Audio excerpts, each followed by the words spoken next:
É, meu amigo, velho, quando eu falo que qualquer tipo de barulho anormal no seu carro, você tem que ficar esperto, pois é o caso dessa joinha aqui, ó.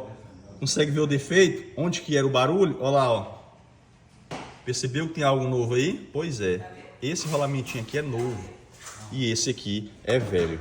Galera, vocês tinham que ver como que o carro chegou funcionando. Parecia assim que tava alternador, bomba de hidráulico, tudo ruim, sabe? Aquele barulho. Quem não conhece pensava até mesmo que era o motor que tava ruim por conta do barulho. Tá muito alto, ó. Na mão não pega muito, porém com a rotação do motor o barulho ficava bem forte. Então qualquer barulho anormal no seu carro, procura a oficina, de preferência aqui, ó, JP Car Service. Cuida!